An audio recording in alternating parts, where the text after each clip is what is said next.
गुड़, चावल, लाल फूल और लाल मिर्ची के 11 दाने पानी के कलश में तांबे के लोटे में लेकर हाथ को ऊंचा कर नेत्र नासिका वक्षस्थल के सम्मुख में जो सूर्य नारायण को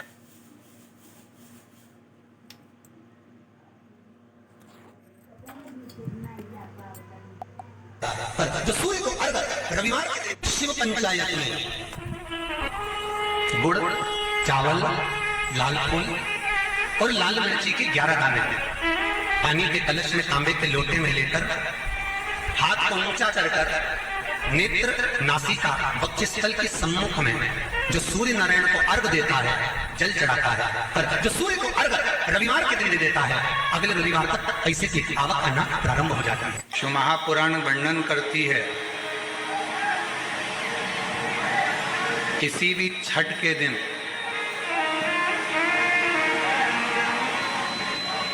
चाहे अंधेरी की छठ हो, चाहे उजाले की छठ हो, किसी भी छठ के दिन अगर षडानंद कार्तिकेय जी महाराज का नाम लेकर 6 बेलपत्र और उस 6 बेलपत्र पर 6 दुर्वा,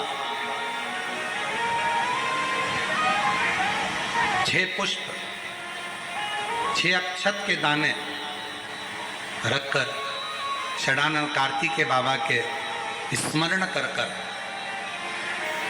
शिवलिंग की जो जलाधारी है, उस जलाधारी पर जहाँ अशोक सुंदरी का स्थान है, उसी के पास में कार्तिकेय जी का स्थान है।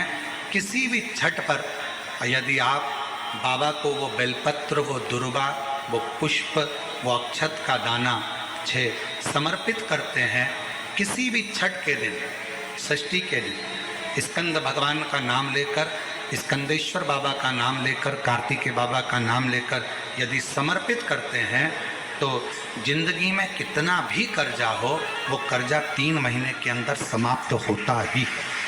कितना भी कर्जा, साथ में आपका परिश्रम, साथ में आपकी मेहनत और आपकी दृढ़ता।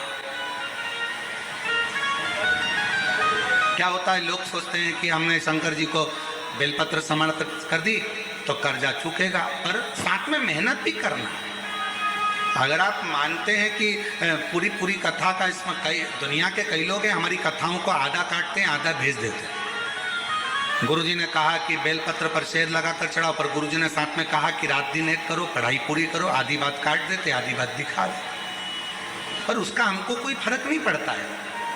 आग लगे बस्ती में अपन लोग, उसका हमको कोई फर्क नहीं पड़ता,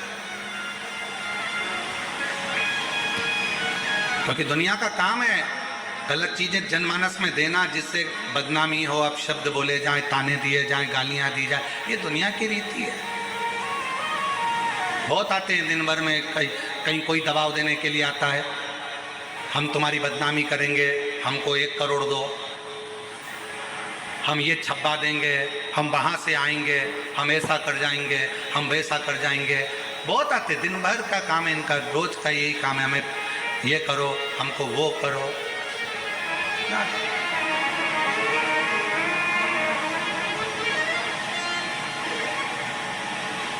शिव तत्व है। दबाव देने वाले ढेर मिलेंगे, अपशब्द कहने वाले ढेर मिलेंगे, ताना देने वाले ढेर मिलेंगे, पर आप अपनी पूर्ण ऊर्जा के साथ में शिव महापुराण की कथा की है। 6 बेलपत्र, 6 पुष्प, 6 दुर्वा, 6 चावल के दाने और साथ में अपना परिश्रम पूर्ण करो। छठ के दिन स्कंद भगवान का नाम लेकर, स्कंदेश्वर का नाम लेकर भगवान शंकर के जलाधारी पर समर्पित करो, शिव जी से प्रार्थना करो और अपनी मेहनत को 4 चांद लगाओ। कर्जा चूकेगा जरूर, समाप्त जरूर। कर्जा का मतलब ये नहीं है कि आप कर्जा करे हो तो मेरे से बन नहीं रहा, मेरे प्राण छूट जाए तो अच्छा, मैं तो मर जाऊं, मैं टेंशन में हूं, मैं डिप्रेशन में हूं, बहुत परेशान हो गया, ऐसा हो गया। ना ना, दुख आता है, जब सुख आया, सुख चले गया तो दुख आएगा, तो दुख भी जाएगा, दुख भी समाप्त होगा, उसमें क्या विचार कर। ऐसा तो नहीं है कि दुख समाप्त नहीं होगा, दुख नहीं जाएगा। सुख आया है, जब हमारे अच्छे दिन अगर समाप्त हुए हैं तो दुख भी समाप्त जरूर होगा, फिर वापस सुख आएगा। थोड़ा हिम्मत, थोड़ा धैर्य, थोड़ा हृदय पर भाव एकाग्रित करो कि नहीं नहीं, मेरा शंभु, मेरा शंकर, मेरा त्रिकालदर्शी, मेरा कैलाशी, मेरा अविनाशी, मेरा शिव मेरा दुख काट। अब एक बात सावधानी से सुनिएगा, शायद शिव महापुराण के माध्यम से अभी तक ये बात सामने नहीं आई, पर शिव पंचायत कथा में आ रही है। जितने आस्था चैनल पर कथा सुन रहे हो, जितने फेसबुक और यूट्यूब पर सुन रहे हो, और जितने इस छत्तीसगढ़ की पावन धरा पर बैठकर सुन रहे हो, बहुत सावधानी से सुनना। एक प्रश्न हमारे भीतर खड़ा होता है, जब हम सूर्य नारायण भगवान को अर्घ देते हैं, जल चढ़ाते हैं, तो वो जल पृथ्वी पर जब गिरता है तो उसके छींटे हमारे शरीर पर लगते हैं। क्या वो ठीक है? क्या वो श्रेष्ठ है? तो शिव महापुराण की कथा कहती है, जब हम सूर्य को अर्घ देते हैं, सूर्य को जल चढ़ाते हैं, वो पानी जब पृथ्वी पर गिरता है, उसके छींटे हमारे शरीर पर लगते हैं, तो वो श्रेष्ठता का भाव निर्मित करते हैं, वो गलत नहीं हो सकता। कारण अब वो भी समझ लीजिए।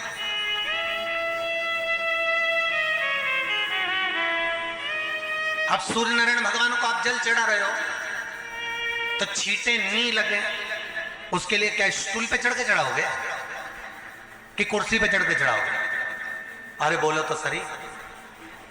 अब कई लोगों के दिमाग में यह बात भरा गई कि हम भगवान को जल चढ़ाते हैं, वो हमारे शरीर में छींटे लगते हैं, जमीन पे से पानी गिरता है, वो हमारे शरीर को छींटे लगते हैं, भगवान को अच्छा नहीं लगता होगा। कौन ने कहा? पहले तो उसको पकड़ के ला।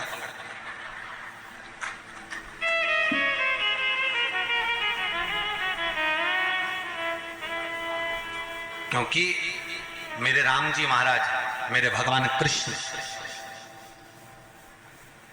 बड़े बड़े संत, साधु, सन्यासी, तपस्वी, साधक, उपासक जितने भी हुए, जिन्होंने सूर्य की आराधना करी, इन्होंने टेबल पे चढ़कर या कुर्सी पे चढ़कर जल नहीं चढ़ाया, इन्होंने पृथ्वी पर खड़े होकर ही, क्योंकि पृथ्वी तत्व के देव हैं शिव।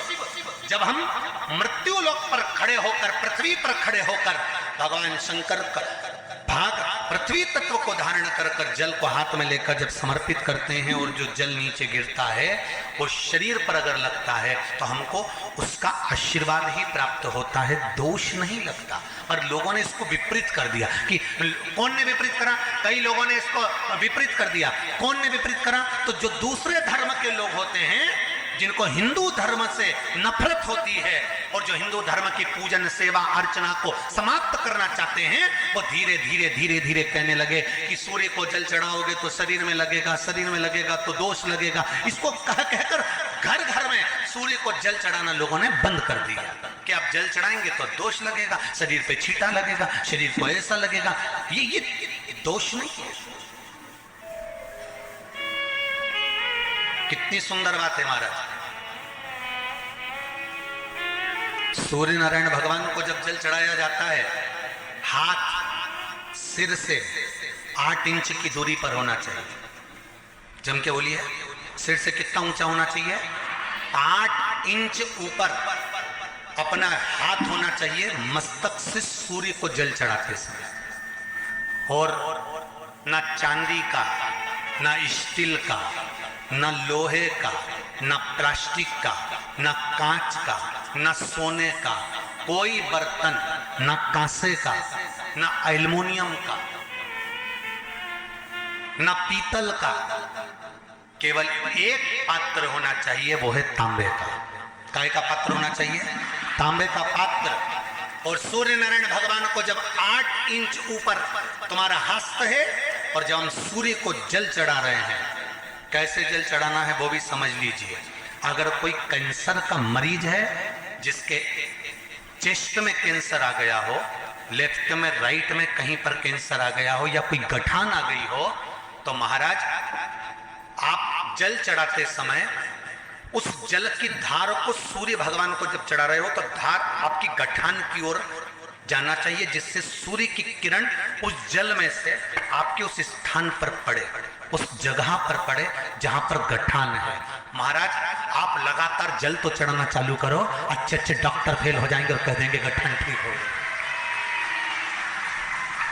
आपका आपका लीवर और किडनी गड़बड़ कर रहा है, आप प्रतिदिन आपका स्वास्थ्य गड़बड़ रहता है, आप प्रतिदिन ये ज्योतिष शास्त्र के अंतर्गत, रत्न शास्त्र के अंतर्गत, ये रत्न शास्त्र, ज्योतिष शास्त्र, रंग शास्त्र जो हमारे यहाँ है, रंगों के हिसाब से ये जितने रत्न होते हैं, माणिक हुआ, सोना, मोती हुआ, नीलम हुआ, मूंगा हुआ, पुखराज हुआ, ये क्यों कहते हैं ये पीला है, ये सफेद है, ये नीला है, ये लाल है, इसको शरीर में क्यों पहनाते हैं? उसका कारण होता है कि जब शरीर में पहनते हैं सूर्य की किरण उसमें पड़ती है, हमारे शरीर पर वो कलर का इफेक्ट पड़ता है, उस कलर को शरीर पर लगता है, और शरीर पर लगता है तो हमारा शरीर धीरे धीरे, हमारी जो इंद्रियां हैं वो सही होने लगती है, काम सही होने लगता है। तो आप कहते हो ना सब, मैं कौन सा नक पहनूं, मैं कौन सा मोती पहनूं, मैं कौन सा पुखराज पहनूं, मैं कौन सा नीलम पहनूं, वो ज्योतिष शास्त्र के अंतर्गत, रत्न शास्त्र के अंतर्गत जितने रत्न हम पहनते हैं ये केवल उस किरण के लिए ही तो पहनते हैं कि जो सूर्य की किरण मिले, उस किरण का प्रभाव हमारे शरीर पर पड़े।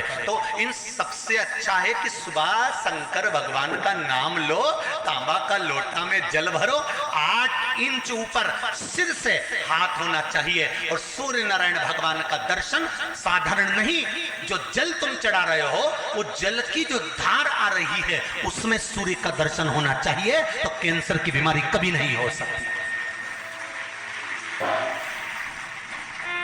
लीवर, किडनी, हार्ट, आपके हार्ट में अगर तकलीफ है, डॉक्टर ने कह दिया कि इसमें नस चोक है, आपको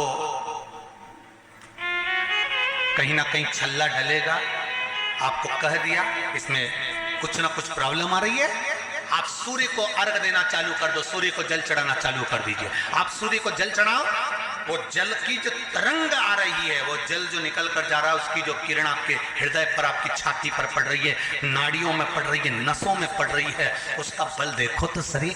1 महीना लगातार चढ़ाओ तो 15 दिन 20 दिन कर तो देखो।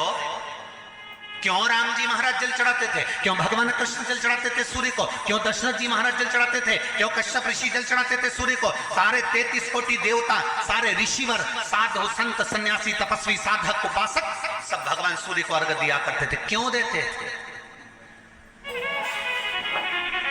किस लिए?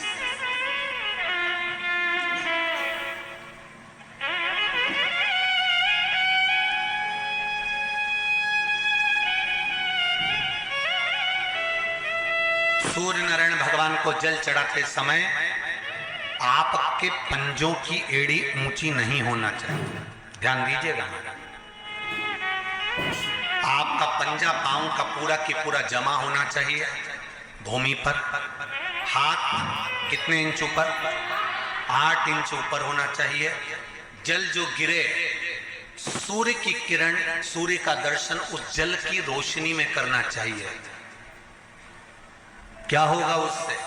जिस बच्चे को आंख में चश्मा लगा हो, मोटे से मोटा चश्मा लगा हो, छूट नहीं रहा हो, तो थोड़े दिन उसको सूर्य का अर्घ चढ़वाना चालू कर दो और जल में से सूर्य का दर्शन कराना चालू कर दो। सूर्य का दर्शन जल में से